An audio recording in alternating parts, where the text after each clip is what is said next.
let's do some vintage creating and styling in today's video. Hello everybody and welcome into Emily's Upcycled Home. Do you love to pick up those tarnished silver pieces? Well, I picked this one up, I believe, on a Whatnot show, but we are going to come in, leave the tarnish as is, and come in with this beautiful IOD transfer and just add a little pop of color in the center here. Just simply place your image down onto your surface, in this case my tarnished silver, and all I'm going to do is bring in my transfer tool. In this case I'm just using the end of a paintbrush. You want to rub that transfer on, and then as you work it on, you want to lift the edge of that plastic as well, working in sections at a time, making sure that all your transfer adheres to your surface, and any time it lifts up, just place that image back down and go ahead and rub that missing piece back onto your surface. I get my plastic, just rub that in a little further, and then I add in a little bit of sealant over the top of here. And then lastly, I have this little disc here that I got from Amazon, I believe. You activate the stickiness with water, and then you adhere that to the back of my plate to hang on the wall. And here is the finished look. I love the look of the tarnish, variations of tones and colors in there, the little rim of beadings all around, and that beautiful just pop of color in the center with the IOD transfer. You guys, I think this is a simple, beautiful project that you can hang on your wall in your own home, or I just envision this as a centerpiece of a gallery wall full of silver little pieces like this. What do you guys think of that? I think that would be a beautiful look in a cottage home. But you guys give me your thoughts down in those comments. Let's move on to painting this shutter. So I'm coming in with some Fusion milk paint in the color Noel, which is just a beautiful shade of a greenish gray color. And then we're going to be using some Prima molds here, and this is the medallion mold that you can pick up on Amazon, the Thornton medallion mold. I'm going to use some resin casting here, fill that up, and then go ahead and release those after the 5-minute mark. I'm going to add those little detailing to the bottom and then to the top as well. And then you guys, I'm going to come in with some gold gilding wax, also by Dixie Belle, and layer up into those little medallion pieces, giving this a little bit more of a cottage vibe. I did have this out in my patio with my other little pieces out here. So you guys, I did also mix in some waxes with some black wax, some brown wax, and just went ahead and layered up the piece. Look how beautiful it will look staged up in your home with all kinds of different cottage goodies. But let me know what you think of that one. Baskets, pick up those baskets, you guys. We're gonna go ahead and paint this one up with some Fusion driftwood, Dixie Belle driftwood, and it is a beautiful shade of a grayish color. Go ahead and paint in those baskets. Don't worry about a perfect look, because you do want some of that, basket seen through. It's just gonna give it a little bit more dimension and rustiness or rustic look to the piece. So we're going to come in with some brown wax here by Dixie Belle, I believe, and then I'm going to go ahead and layer this up with some satin protective enamel by Rust-Oleum. And then once all that is done, I want to add a little medallion.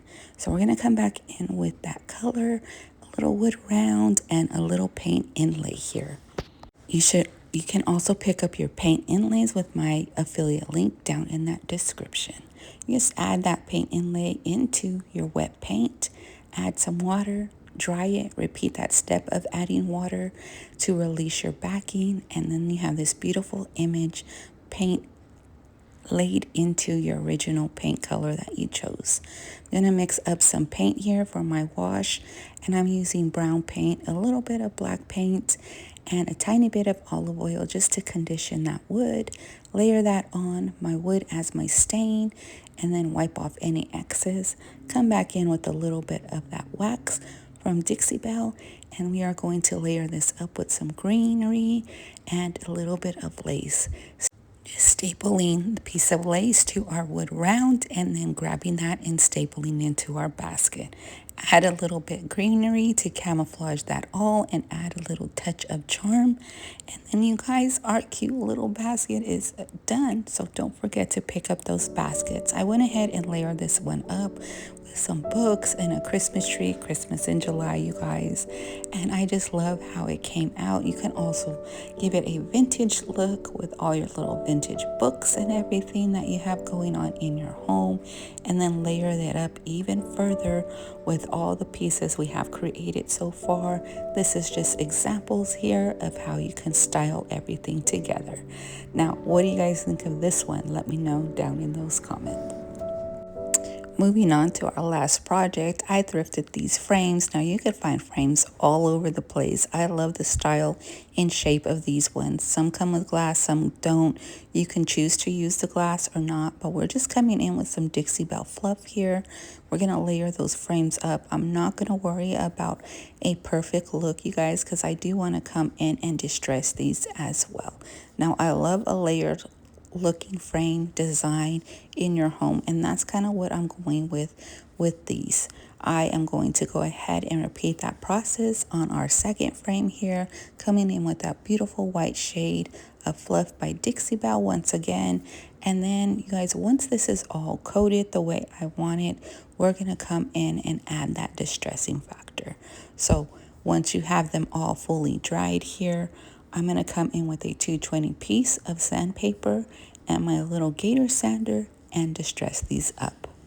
Now, distressing is really a personal preference. You can distress as much as you want, as little as you want. I'm not going with a heavy hand here, but I do want some distressing on both of these frames just to pull out all those little details and the shape of our piece. Now, once I have those all set the way I want them, coming in with some Dixie Belle Clear Wax, we're going to layer that up on the frame, and we are going to wipe off any excess and then let these cure to give these a beautiful seal and a matte finish look. Now, if you really want to buff this in and shine them up, that wax will shine up a bit, so you can just keep buffing to do that. But you guys, look at these beautiful frames. Sorry about the background and the darkness up here, but look at how these look just layered up. And now imagine these pieces just layered up even further. You can use this same style of frames, that same white, and make it a gallery kind of wall. Layer them up with some vintage frames, which I see bringing out all those wood tones and those pop of whites that we just completed. I think that's a beautiful look. And then you guys, imagine this layered up on a mantle with all your other pretties that you collect. I love this look. Now I wish I had a mantle in my house. Okay guys, that's my video. I hope you guys all found some inspiration and ways to pull in your thrifted items, transform them into thrift flips, as well as incorporating your vintage finds. I hope this gave you so much inspiration, and I hope you enjoyed this style of video. Let me know down in the comments if you enjoyed it, and I hope to see you guys very soon on the next one. I'm really going to try to get these videos out for you guys, but you know, it's a work in progress. But once again, I thank you guys all so much. Don't forget to check out those affiliate links down in the description and hear those inspiration pics one last time. Bye friends.